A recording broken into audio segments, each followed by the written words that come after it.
watching, John. Oh yeah, I kind of thought they would be. All right, we're here. Oh, Kristen's on. She's like, she knows Reverie. I think she's subscribed to Reverie. Ah, nice. Wine's a crazy thing. We're streaming to YouTube right now. Oh, yep. We've got an A&R members are in the house as well. We've got all your fans following tonight. Oh yeah. Amazing. Hey Cody. Cody, how about you do better, bro? I can already tell the number of people here for Grant are going to way outpace the number of people here for the rest of us. So that's a good thing. Well, I'm happy to hear everybody's out there enjoying it. It's a good show. I hope everybody is opening some Grant Long Jr. wine while they're watching the show. All right. I'm ready. You guys are ready. Let's get into the show. Hi, this is Chris Iannetta with Jackman Winery in the Colorado Rockies, and this is the We Like Drinking podcast, and you're never drinking alone. At the sound of the tone, the official We Like Drinking time will be 5 o'clock. Commence consumption.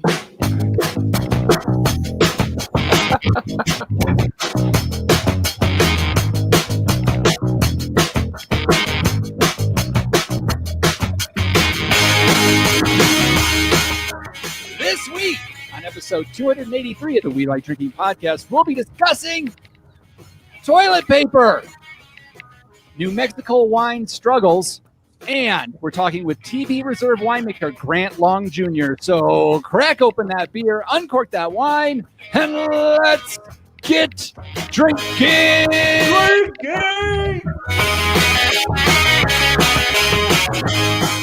Oh, folks, everybody is sloshing drinks around. There is a lot of excitement in the air. There may be some toilet paper hiding around in the studios tonight. I'm not sure. Hanging from the trees out in the front yard. It's possible. We're splurging. Waste not, want not. We're splurging with future currency, wasting them on trees, I guess. So here's my podcast tricky friends, and welcome to Happy Hour 283 of your favorite award-winning topical beer and wine education podcast focusing on fun. Fun.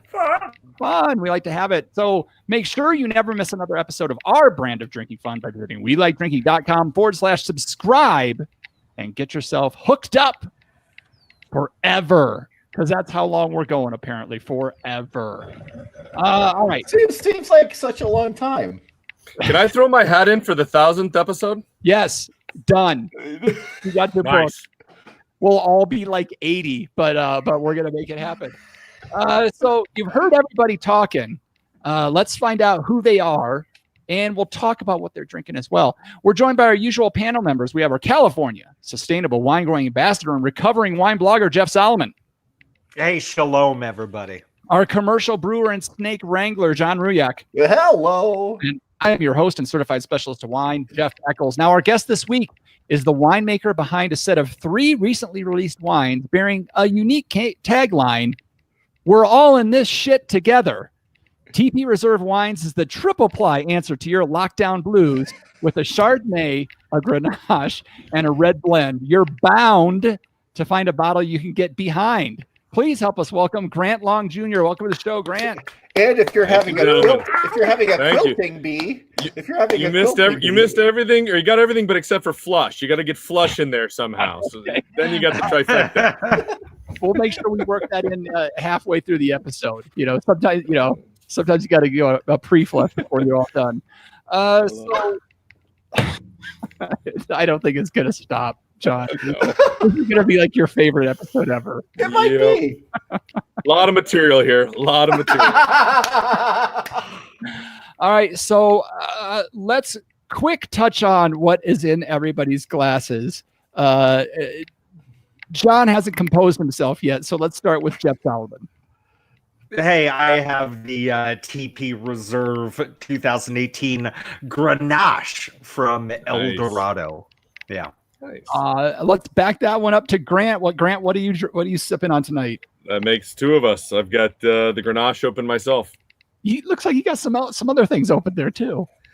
Well, I just, I love my wine, but I like a lot of other things. So I got my my local brewery, Fieldworks. Shout out to them, amazing IPAs, and my passion for the brown water. I've got a Four Roses 08 marriage that's open. Nice. So, yeah, and that was a little too much material. I should probably backtrack from that comment. It sounded better, In your head, it sounded a little bit better. Don't worry, I've got the brown note queued up. Oh boy, start to fall apart. Like you need any additional softballs. I'll show the label. I am going with the Chardonnay as for this episode. And John Ruyak, what are you drinking? The same, the Chardonnay. Actually, Sharon and I opened this for dinner and shared a glass with some chicken Parmesan meatballs. It was a good pairing, shall I say. Nice. Well, Solomon, do you have yours opened up yet? Is it poured? Is it in your glass? Yeah. All right. It is. You want me you want some notes, baby? Yeah. Just before you get into it, remember that we're on a schedule tonight. So this shouldn't be the normal Jeff Solomon 10-minute tasting. I've been warned. I'll try my best, right? So as I'm swirling this around in the bowl, and I grew up in the southern hemisphere, so I'm doing it the other way. There are these beautiful, deep, dark fruit notes on the nose. It's apparent as soon as I was pouring that thing. Nice and brambly and earthy and rich, and on the palate,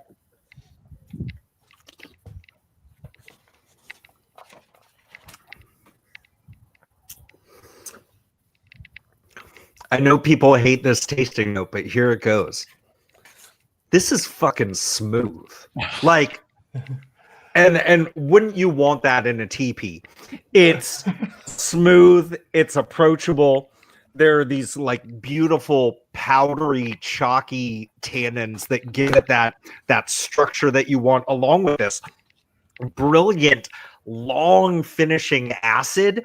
But it's so approachable now and just ready to get into. I had some pizza de funghi earlier today, and I really think that I'm kind of bummed that I didn't bring pizza on the show with me like I usually do. I'm trying to keep it highbrow tonight, but I think it would go great with that. The fruits take on more of a brighter tone to it, so there are some blackberries and raspberries, but I'm also getting a tart cherry in there as well, and a little orange zest in there. This is delicious, and I could go on forever as everybody as you usually do, but I'm just gonna shut my mouth and enjoy this. Well, make sure you open your mouth as you pour it in. Yeah. You might ruin your mic, and then Eccles will be upset. This is very funny. You're going to bring up my drinking problem again. Grant, do you have anything to add to his notes? Man, I'm going to hire him to do my tasting notes moving forward. No, I nailed it. I go with very similar, especially when he went back to that tart side of it, wild strawberry. I think the interpretation or note of orange zest, I get a little mint, a nice herbal freshness on the aromatics as well that could totally be interpreted as orange or citrus. And then, like you noted on the acid, one of the things that makes Grenache such a special a grape to work with, going from being a cab house, specializing in cabs that are focused more on tannins, the Grenache world has a much more bright acidity, a mouth-watering characteristic of mouthfeel that makes it really refreshing. Which is kind of what we were talking about before the show started, Jeff, about this being kind of a quintessential product for the TP brand. I just think it nails it.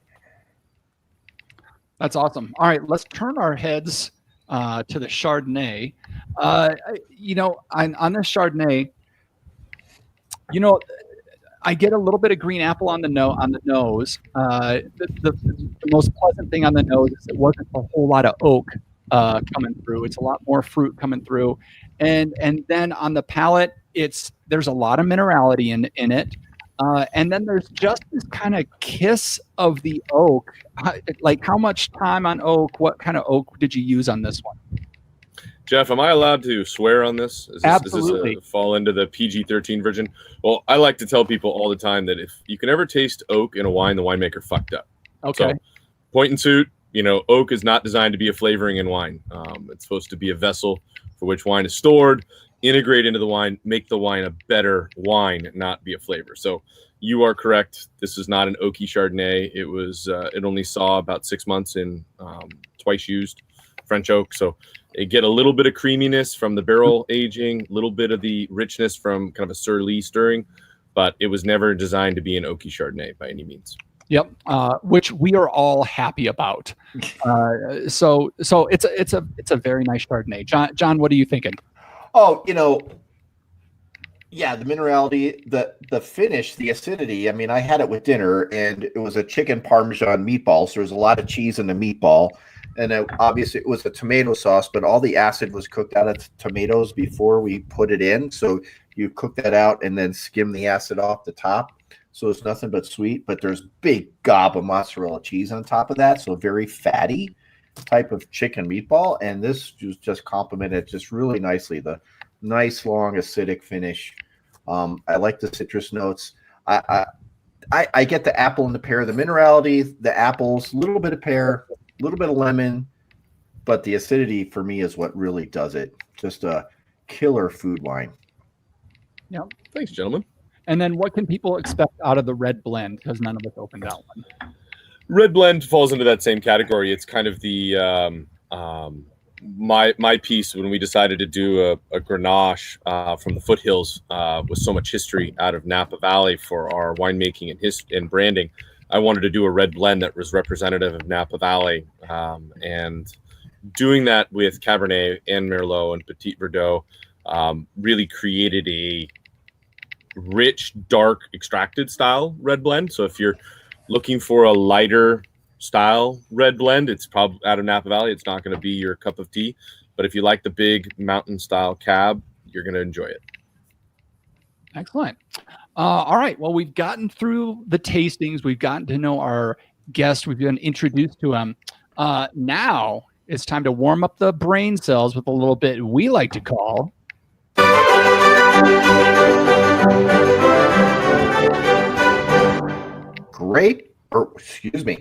wine, beer, pop culture reference, or spirit.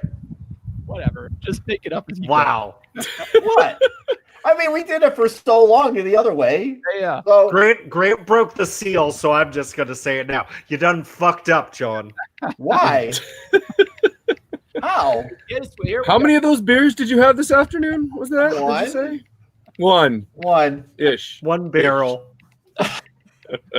All right, here we go, John. So I'm going to ask these guys, I'm going to give these guys a term, and they're going to guess what it is. So today's term is Arundel.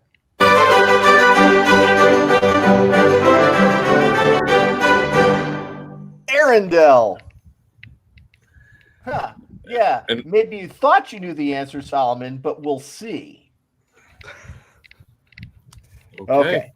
Does anybody All want right. to go first? No, I'll let Solomon go first since he's Can you so spell it? Can you spell it? Arandell.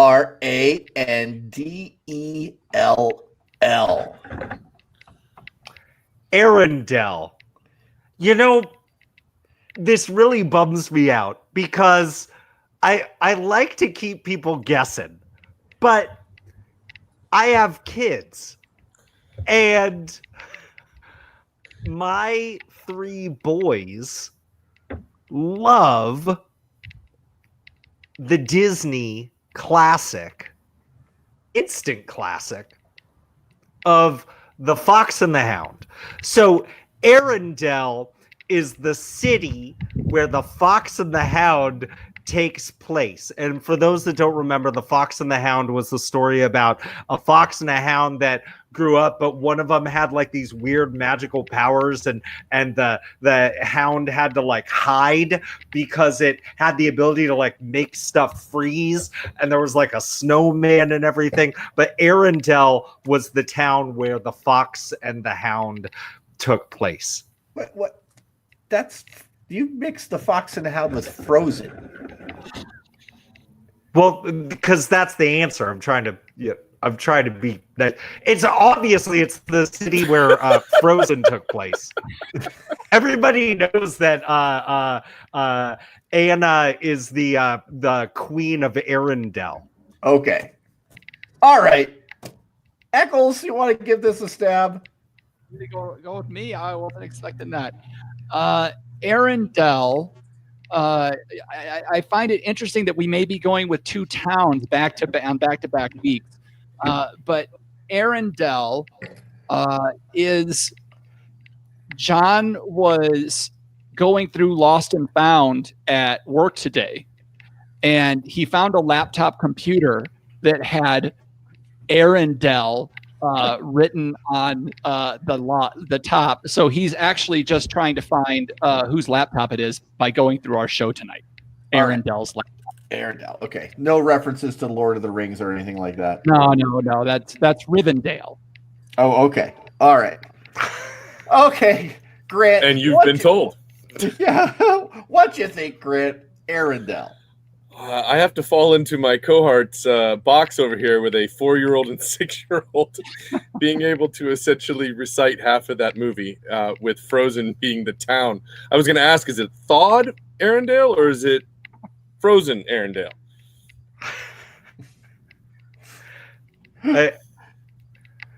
So we have what? 3 pop culture references? Yes, 3 pop references. All right. Arendelle is in fact a grape. Come on. Arendelle is released by the Cornell Viticultural School, which is resistant to powdery mildew, downy mildew, and botrytis. And was this created after the movie or before the movie? I think before. It was released in the 1980s. And what's it called again? Arendelle.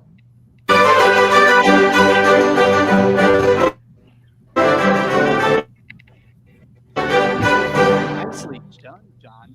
I know normally we move on like right after this, but I am not going to let it go because you're wrong, John. I just hate it when like every once in a while, like the answer that they give on Jeopardy is absolutely wrong, and I'm just yelling at the TV, and this is one of those cases. Like, how dare you, man? I did. Okay. You still got it wrong. All you can right. be mad at me. Do you want to build a snowman? All right. Grant Long Jr. with TP Reserve Wines. The first question is a no-brainer. How in the hell, we have to hear the story of how this brand came about. So, as no surprise to everybody around the country, with businesses all shut down, wineries included, we kind of made the commitment to, because we're kind of an employee-first winery, to keep everybody employed, keep staff doing what needs to be done, and kind of step outside of our comfort zone in the box that we have at A&R and Reverie. And so TP was kind of born as a pivot into trying to create something that could help everybody during this time within the winery, but also kind of add a little bit layer of complexity to what we've already been doing. So the actual branding, I'd like to imagine that I was sitting at a desk with music like you guys were playing a second ago in the background. But I wasn't. I was drinking bourbon about 10 o'clock at night when I had that aha moment of it's more Americana than it is anything right now. It's a great representation of a time, place and time right now that isn't that definitely references what's going on, but it's also not offensive, but it's also not too serious. It's like sits right in that perfect middle ground. And thought, what a fun way to honor this moment in time with a memory. How was the reaction when you first started telling people your concept? My staff didn't believe me. They thought it was a complete and utter joke. They thought they were on video, or it was April Fool's or something along those lines. I'm like, no, guys, I already reached out to the TTP. We have label approval on this. I have a trademark on this. And they're like, oh my God, he's serious. I can't believe it. He's actually lost it. COVID, quarantine life has officially ruined our owner and boss. But then, the moment we sat down and did some blending together and we put together a wine and we put it in the package, every single person that saw it had the same reaction, which was just laughter. And right now, especially a couple months ago, laughter was what everybody needed. So yeah, absolutely. And so were these wines that you were already producing and you just pivoted on the marketing side of it? Or was this something that, I don't know. I mean, I don't know. Is that what happened or what? Yeah, they're all in-house. Obviously, because this was created post-harvest a couple years ago. Right. We created these wines from wines we had in-house that were a result of a multitude of factors. Like the Chardonnay was a wine that I made for a client, and the client decided at this time to not produce what they were going to do. So we purchased it from him for the TP brand. Same thing with the grenache. We have a multitude of vineyards that we work with in the foothills. We make a grenache for Air, but we wanted to do something that was different, a little more unique, and so that was how that was born. And as far as the Napa Red, those literally come right out of our portfolio. So that's a wine that comes right out of the wines that we make for Air and Beverage. Okay, and then is this going to be one and done vintage, or is there going to be, not that you'd have a yearly TP reserve, but would you be considering like a yearly kind of recognizable event each year that you're going to kind of bottle under this TP reserve brand? It's a bit early to put that one in stone out there. I mean, it's not going to be a one and done. There's too many people that got involved to make this happen. As I said, we used the TP as an opportunity to surround ourselves with people that were looking for work, to help in different aspects of social media, whatever it may be, marketing, PR, all of the above. And everybody just did a phenomenal job helping us bring to life this brand that really has 3-4 months under its legs. So yeah. No, I don't think it will end. Will it be a roll of toilet paper on a bottle? I doubt it. I think this is very much, as I like to keep saying, a wine for the here and now. Yep. A year from now, I'd like to imagine the same creativity and possible Americana around smiling or keeping it, lighthearted with something else. Excellent. John? Well, I first question is, I got to know what kind of trees those are behind you. They look like nut trees. No, blue oaks. We have this really cool grove of blue oaks and a chicken coop that's back behind me over here. Awesome. So I just the that aha moment over a couple of fingers of bourbon, but just the approval process. I mean, was it just a matter of the powers that be said, "Up, nobody's doing this. You're okay," and then it was off to the designer like the next day, or that's like a miracle, because doing that in the brewing industry and canning a beer takes 7 to 8 months to get it through that process. So that seems kind of like a minor miracle to me. So the out of the gate, you have to imagine 8 months ago, if someone said, "I've got an idea, let's put toilet paper roll on a bottle," I think they would have had the same streamlined success, because no one else had ever done that before. You weren't going to have to deal with a lot of competition in the market. Right. I think that the only reason it seems remarkable now is that toilet paper is so readily a part of our lives today in everything that we see and do right now, in the news, in comedy, everything. So yes, it was a fast process, but as I said, there wasn't a lot of competition out there for trademark on those aspects. And I was just as surprised as the next person when the TTB approved every aspect of the front and back label. That I'm not gonna lie. asterisk, that asterisk just just shot it right through. Yeah. Yep. Important asterisk. Yep. I'm just glad the asterisk wasn't brown. Yes. Oh my No. god. No. The brown No. asterisk is a No. bad imagery. Mm-mm. So you know what I love, Grant, is I think you kind of sold me here when you talked about this being like Americana and like time stamping like what we're going through right now. And I think that there's a lot of, we're gonna see a lot of art and reminisce on a lot of art, decades down the road where we're looking back and we're like, yeah, man, I remember that feeling. And certainly wine in and of itself is kind of like a time stamp of a vintage. And so I think that's something that definitely for me on that consumer side has really kind of hooked me in. I was wondering, Grant, how has the feedback been from various wine consumers? Like, are we seeing maybe like a different market gravitating towards some wines that you're making now because of this label, or what are we seeing in terms of folks rallying behind this brand? Well, of our supporters at A&R and Reverie, and the miscellaneous wines that we produce, they certainly have jumped behind it. But I think they recognize it for what it exactly was, which is showing the capability and resilience of pivoting at a time when everybody's dealing with having to step outside of normalcy and do something that we've never done before. I mean, quite frankly, we just never done anything like this before. I have no regrets doing it. Was there a huge learning curve? Yes. This was a big deal.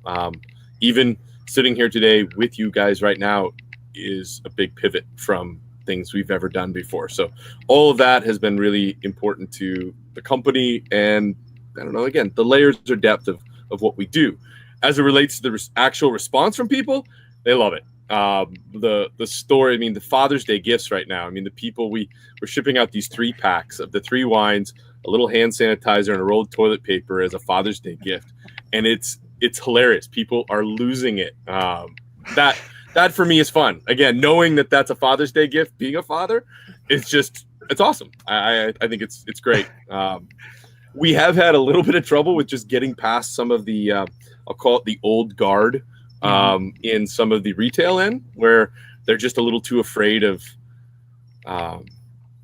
one person that might not find it as funny as everybody else. And so we kind of struggled a little bit getting it to the placements that we had hoped to in retail. But my hope is as this chugs along, people's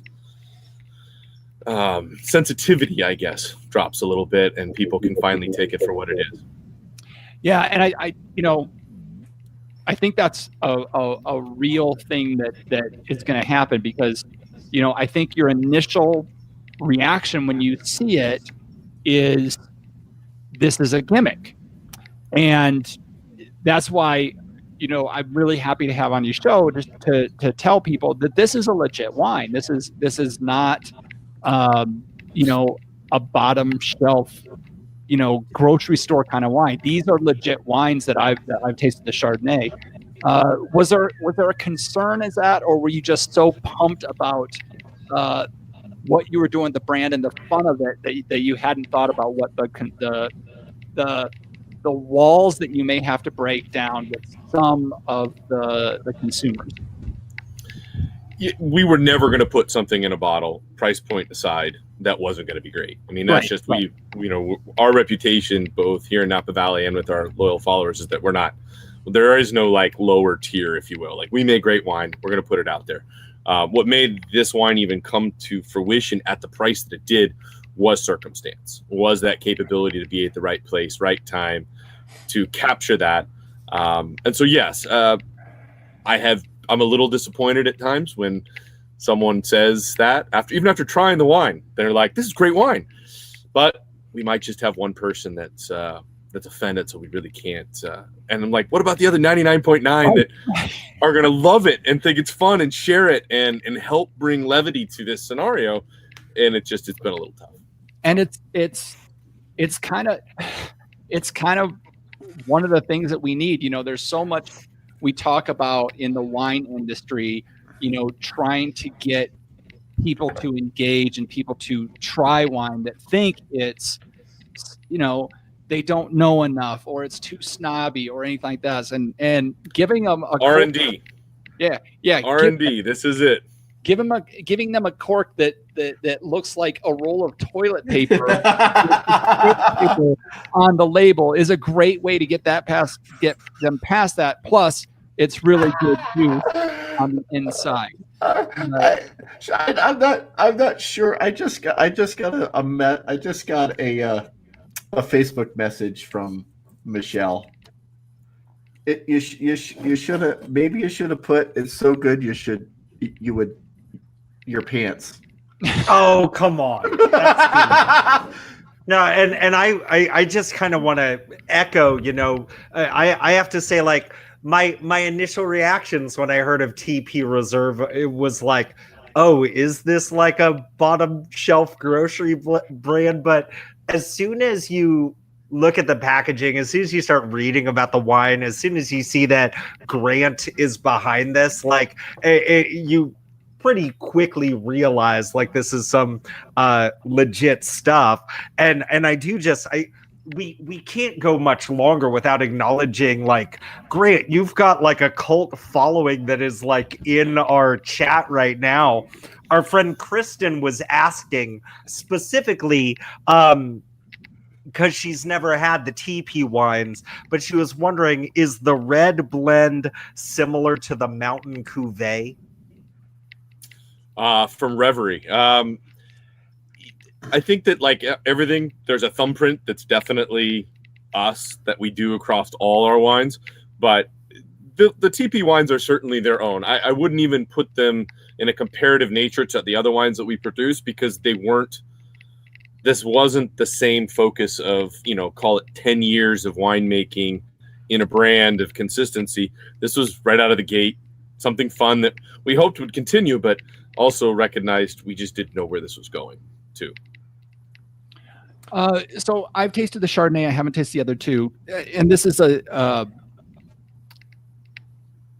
how are these wines built to be drunk now, or are these wines built to possibly lay down? Because this would be a lot of fun in 10 years to pull these out and be like, oh my God, do you remember 2020 before everything fell apart?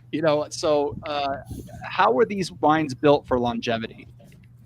I think it's a more than fair question, but their price point, their style, when I say they're wines for the moment, that's really what they are. They're designed to be enjoyed. These are not cellar worthy. I mean, they're not going to turn to dust next year.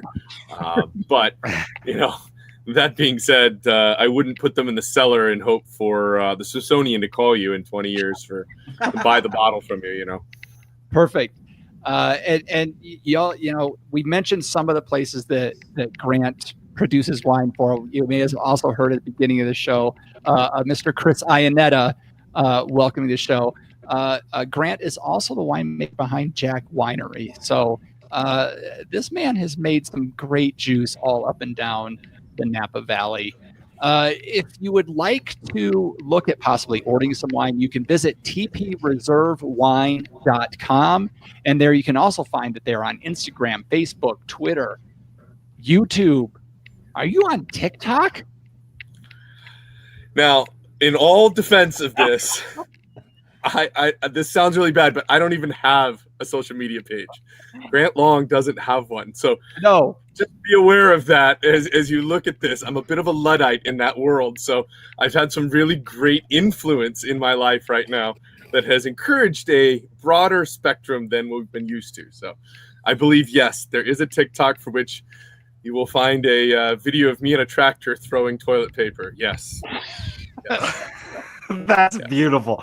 You know, I'm glad you brought that up because I was about to say, hey, in that 2015 interview with the Quarterly Review of Wine, you were quoted as saying that social media is a trend. Do you take that back? I knew I was going to eat those words someday.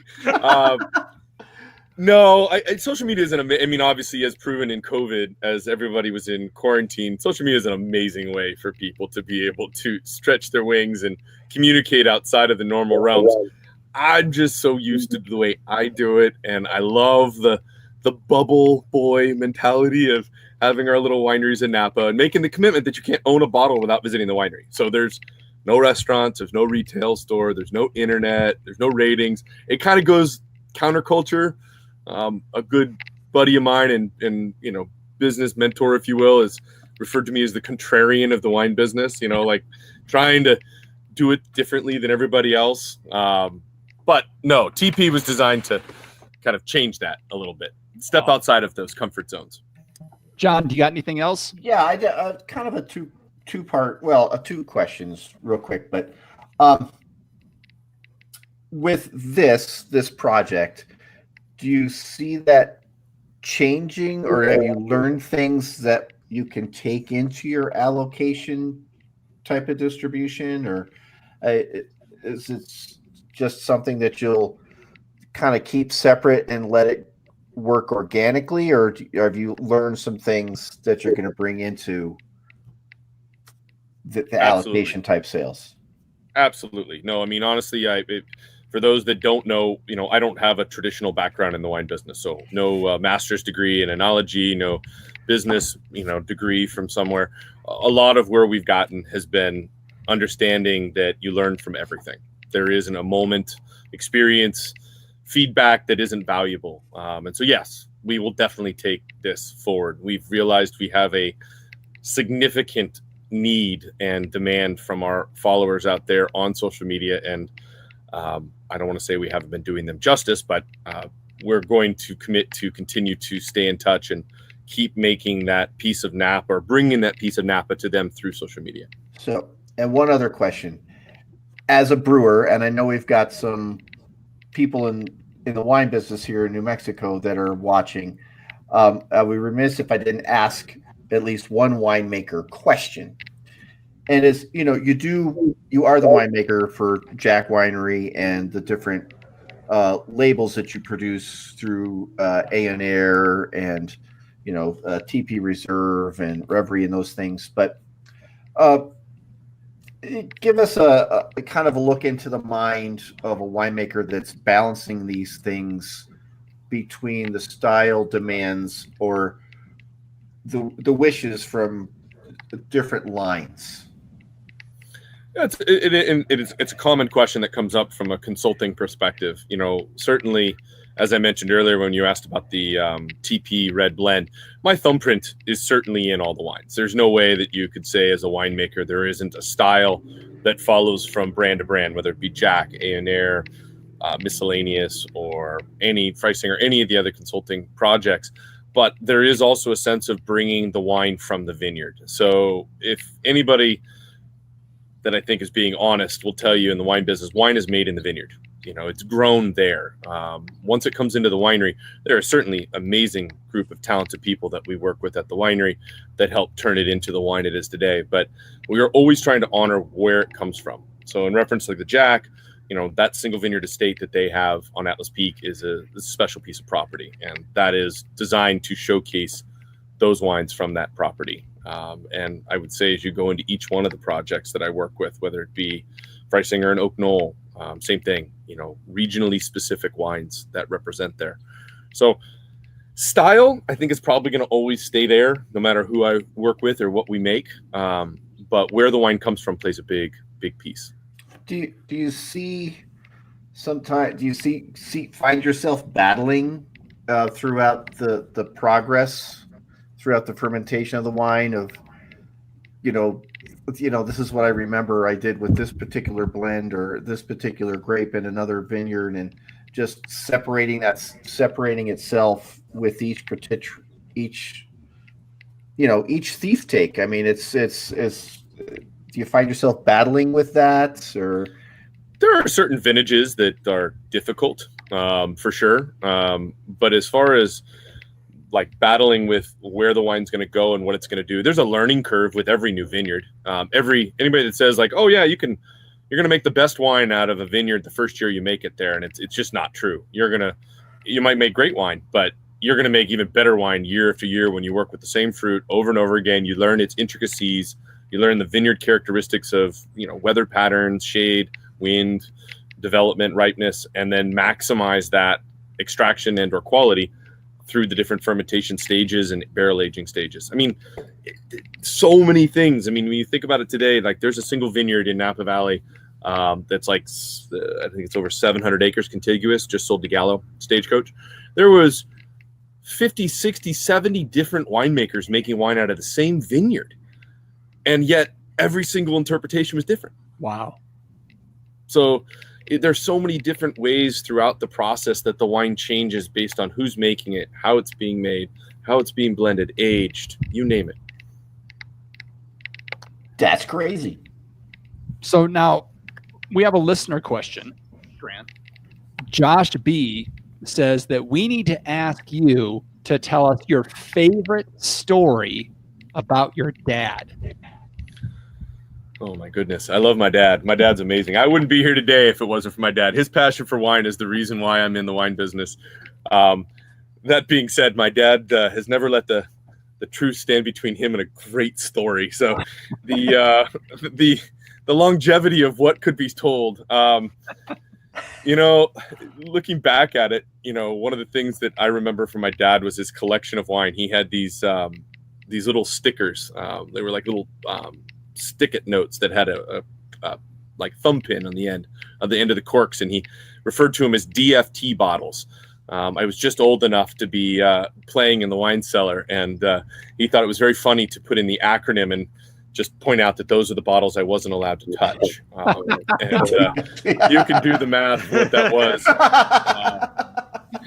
But much of that whole experience with his wine cellar, some of those bottles were 9 liters and magnums. They were all dipped in wax. That was like the old days. Like he had a little closet in the garage, and the big bottles were the only ones dipped in wax. And so I grew up thinking the good stuff was dipped in wax, right?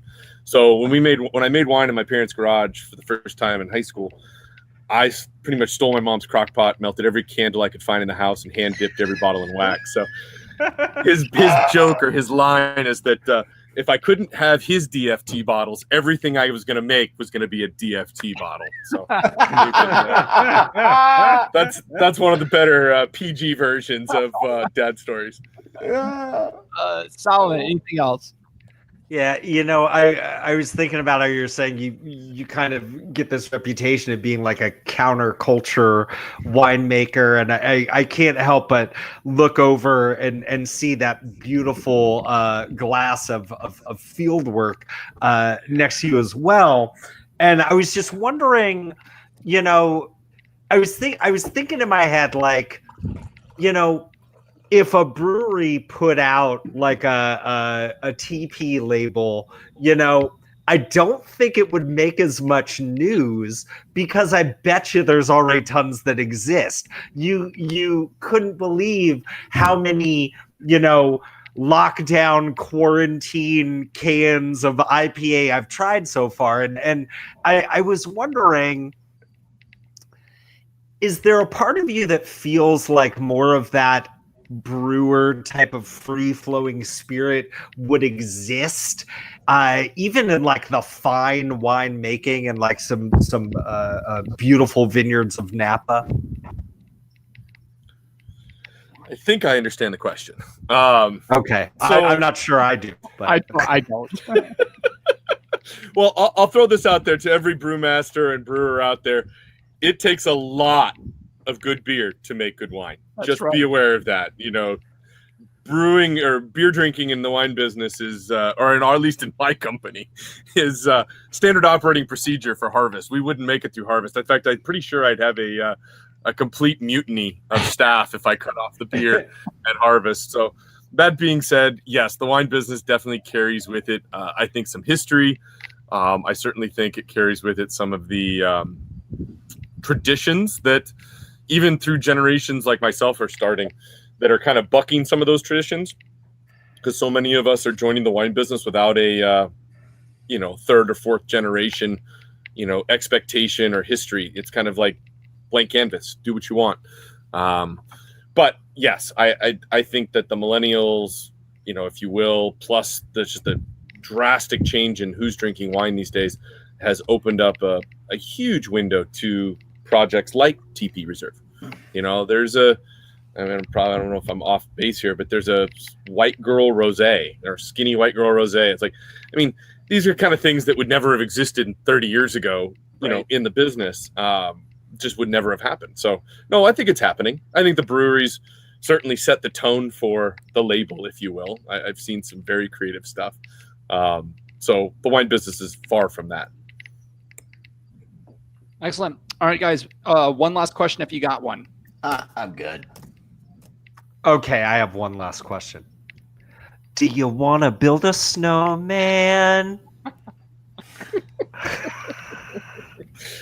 Oh, my kids are going to be so happy when they get this snippet from the interview. I love it. All right, excellent. Grant, that kind of wraps up the interview portion of our show. We've got some other stuff left to talk about. We'd love to have you stick around. Absolutely. The glow of the sun isn't quite haloing your head anymore. I know. I'm just trying to get it so it doesn't do that. So that magnificent sunset behind you is going to have to wait while we turn on the always disappointing Booze News. We discuss all the shit that brings us down. All right. And so, folks, this is a great time to talk about this topic. We've been drinking TP Reserve all night. We've had a lot of shit go on in 2020. And speaking directly to the COVID-19 subject, we are starting to come out of it. We're on a pretty fast-moving train coming out of the lockdown that we've been in since February or March. Every state is doing it a bit different, but it's been weird to see how hard it's been to make a decision in a lot of these states on what they're doing with breweries and wineries. Grant, I'm sure you've had to deal with some of this. We're going to talk about that, but we're also going to talk about John Ruyak, your state of New Mexico. A side note, off air, John has a lot of words about the lockdown and how it's been affecting breweries. But we want to talk about the wineries. We have our good friends, Michelle over at Vivac Winery. I was talking to her this week, and she's mentioning what's going on in New Mexico. Breweries, John Ruyak, are opening up when? We got a soft open on Friday, which meant patios could open, outside seating. So we don't have that at the brewery at the original location, but at the tap room, we actually, during the lockdown, had the ability to expand our outside seating past the patio, and we added about 30 seats outside. And then just yesterday, we were allowed to start serving inside at 50% capacity and some pretty well-known rules of engagement, for lack of a better term. A lot of the standard things that we're seeing. In a lot of but at the same time, the breweries can open up. The wineries in New Mexico cannot. I thought for sure that when the governor had made that announcement, and Michelle, Jesse, Chris, Ileana, I was thinking about you at that very same moment, like, yes, we can open. Yes, my friends at Vivac can open. And, the other breweries around town, and there's already a casualty about 5 blocks away from us. We're pretty sure that somebody didn't come out of it. Some of the rules for the PPP loans were that you had to be in business for an entire year. So any brewery that wasn't open for an entire year, I don't know if they're still there anymore. So that's kind of sad. But man, I was shocked to learn. I just learned that today. And in fact, I've been messaging Michelle back and forth today because we opened up yesterday for the first time other than growler sales. Mm-hmm. And I'm sure you're going to hear something from me that's very similar to what happened in Colorado and what happened in California, was that we couldn't handle it yesterday. People were just in. I mean, Monday is generally traditionally, in the olden days, Monday was our third busiest day. Monday, Thursday with karaoke, Friday bands. Okay, so it's Monday, Thursday, Friday. We did more yesterday than almost any Monday we did in the last year, right? Yeah. And people were just coming in and coming in. We've got our seating capacity is 67. We removed, relative to previous announcement, we removed all of the seats from the bar. So we just have 6 tables, and each table has 5 chairs because our capacity is 67. Couple of workers, me, the owner, and the server. So 30 chairs, 6 tables, 5 chairs. Looks kind of weird, but that's the way it goes.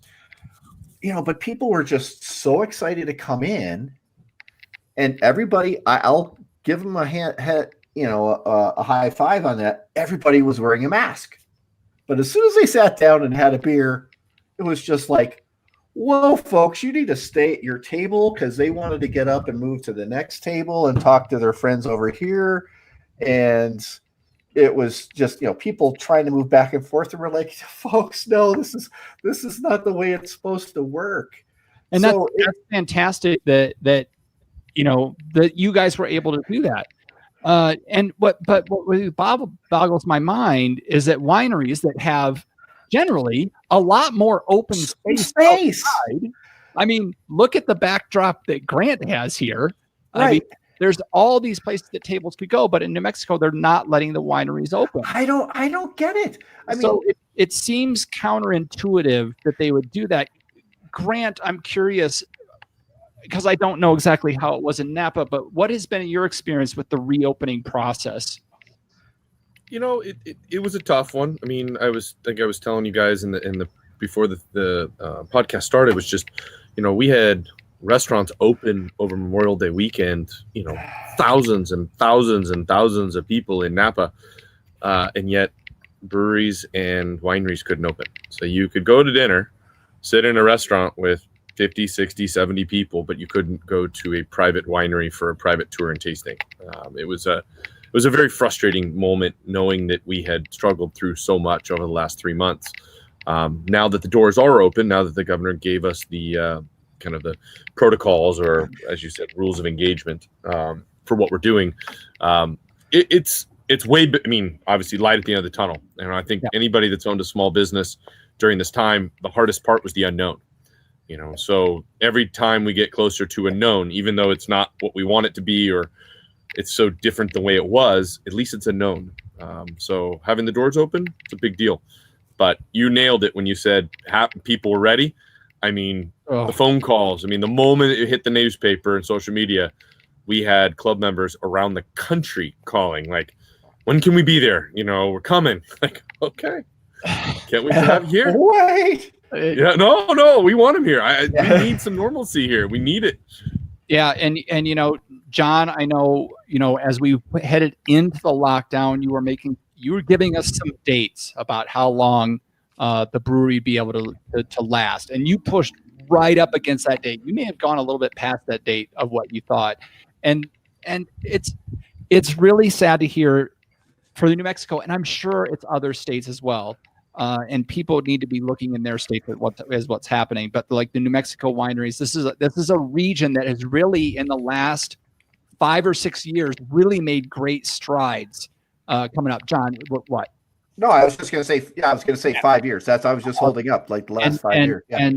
And seeing some of the documentation coming out from the winery group in New Mexico, we're talking like they've got 7 days.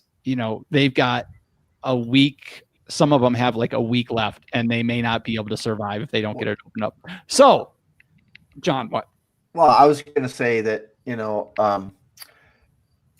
what I don't know what happened legislatively in California or anywhere else, but for the first time in my life, I became politically involved when our governor decided that she was not going to open the breweries at the same time as she opened restaurants, and yet people could go into a restaurant and order beer and wine. Where I'm like, what? And I looked up my representative. I called him. He actually called me back. I got involved in a couple of group discussions, Zoom meetings with other brewers and distillers. And we actually got some legislation drafted to the representatives. But then when we tried to move it to the next level, no one wanted to listen. And it's just, every, like the U.S. government, you have a House of Representatives and a Senate. And the House of Representatives want to get this thing through, but the Senate didn't want to do anything. And it's just, yeah, I mean, working, when people aren't politically involved and all of a sudden you're trying to get something done at the spur of the moment, it's tough. And at the same time, trying to run businesses and save businesses and save money and try to guess. It's just, I guess the whole thing, to Grant's point, is having some information to build on has been super important. I think the problem with what's been going on is it's been so capricious. It's been and all of a sudden, boom. I fully expected that we weren't going to be able to open until July 1st. And I had actually set out our herpetological trip schedule in order to accommodate that. But, I'll have to look for that snake another time. And it's great to be back to work because I've been just busting my rear end since Saturday. But I guess the biggest thing is that communication is key, in any instance. This has been a kind of a weird situation, and man, I've got reservations at Vivac for my anniversary. I sure hope I get to go and sit down. Absolutely. So folks, Jeff, I want to get your opinion here too, as you go pour some wine for somebody. Did Kara come in and ask for a glass of wine? If she loves it too. We wiped the whole bottle. Oh, there it is.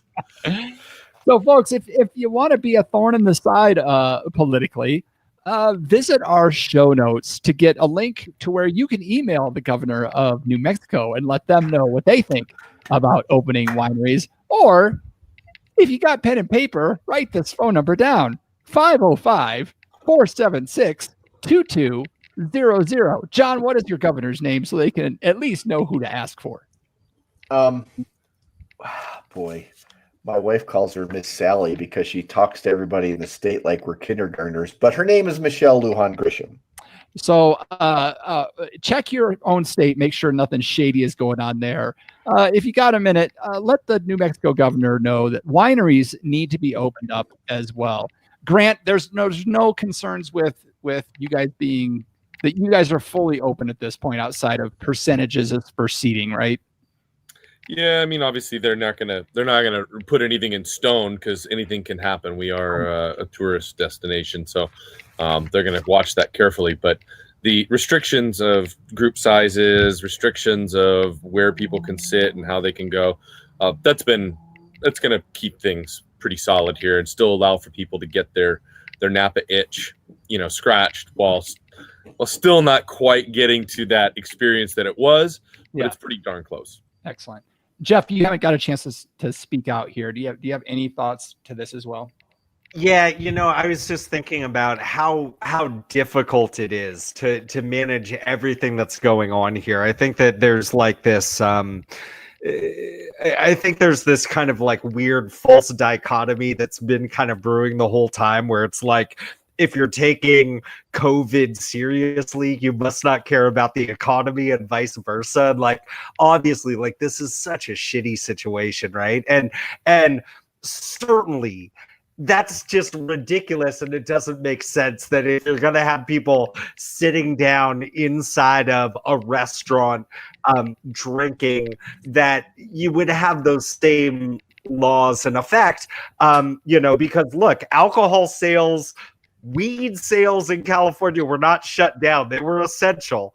And so I think it's important that, honestly, more just politically than anything else, it's important to be consistent with whatever you're doing.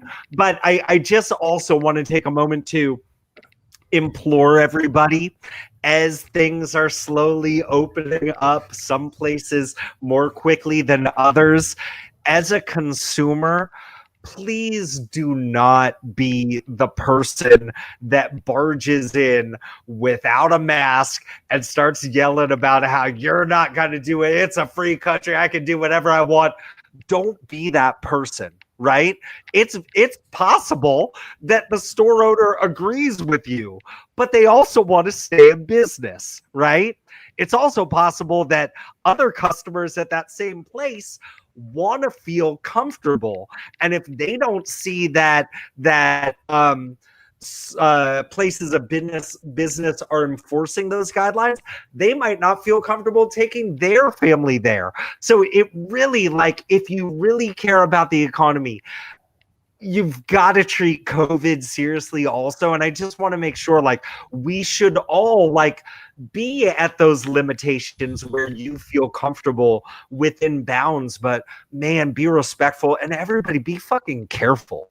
Like, please be careful. But I'm really glad to see things are opening up, and it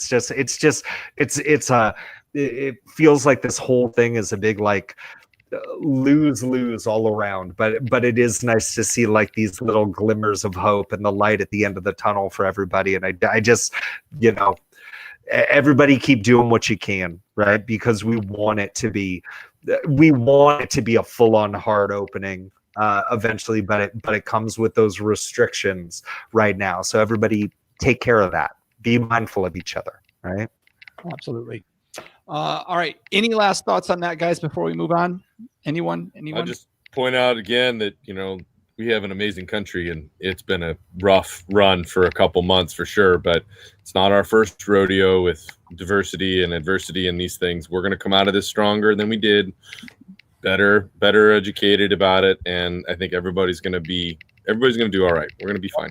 We're going to come out stronger. We're going to come out smarter. We're going to come out hopefully more empathetic to the people around us and the suffering they may have had to endure. And that's just how we roll in America. All right. If we're going down that road, that we must be turning the lights on, because it's time for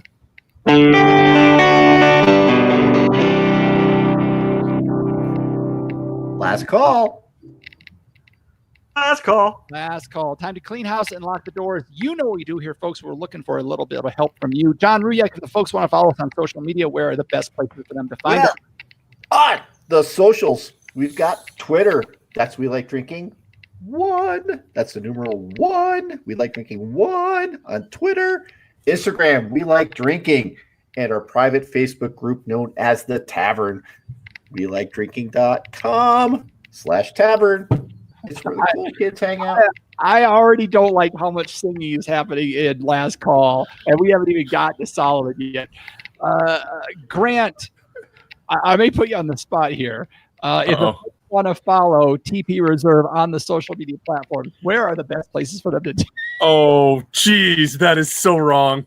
I literally had my heart on a platter earlier, telling you these soft spots for me, and you just grabbed the dagger and shoved it in there, twisted a little bit, hang them out to dry. Yeah. Let me help you all out a little bit. On Instagram, you can follow at t.p.reserve_wine. On Facebook, t.p.reserve_wine. On Twitter at tpreserve_wines. Find all of them by visiting www.tp triple-reservewine.com. Thank you, Jeffrey. You're welcome. I knew I was close to in trouble there because I just got called Jeffrey. If the folks have some thoughts on the show, or really, let's try to glob a little bit of the Grant juice. If the folks have some thoughts on the show or the wines, where can they go to let us know? Oh, certainly. Just take a look at your phone for once in your life. Find those empty 5 stars and fill them up. Let us know how amazing this show is. Let us know your creative puns surrounding TP Reserve wines. And yeah, let us know whether or not, I mean, Arendelle is totally not a grape, right? Like, let us know that. Not at all. I've picked that grape at a certain winery up in Dixon, New Mexico.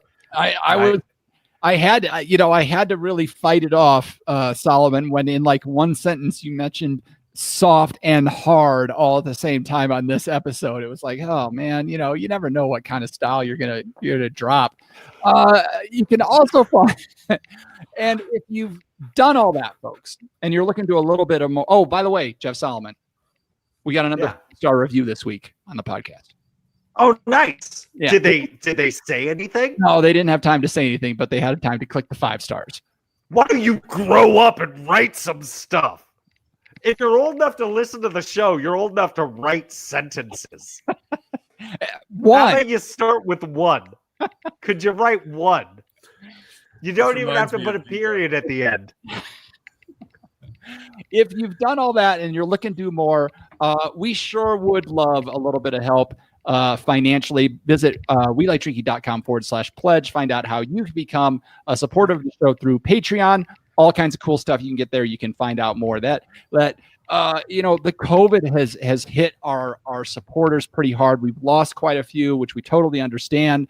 But we're looking as we're coming out of it, we're looking for a little bit of help there. So visit it and support us if you can. You can also find the show notes for this episode with all the links to the stories or mentions we've had at weliketrinking.com/episodes. All right. That was a barn burner of an episode. But we've reached the time where I get to say, okay, panel, let's take one last trip around this table and get some final thoughts before we shut off the lights. John Ruyak. Okay, so I'm just going to kind of echo what Solomon said earlier, folks. Help us help you by, kind of following the rules out there and support your local wineries, support your local breweries, support your local distilleries. And if you're not going to do that, stop listening to the show. Oh, God. People telling people to do that. Jeff Solomon. Cut the music. I knew that was coming.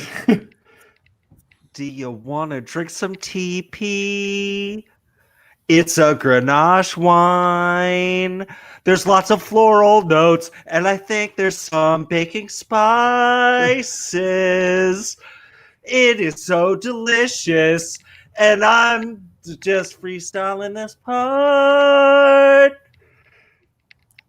If you like this wine, you should buy it. Bring the music back.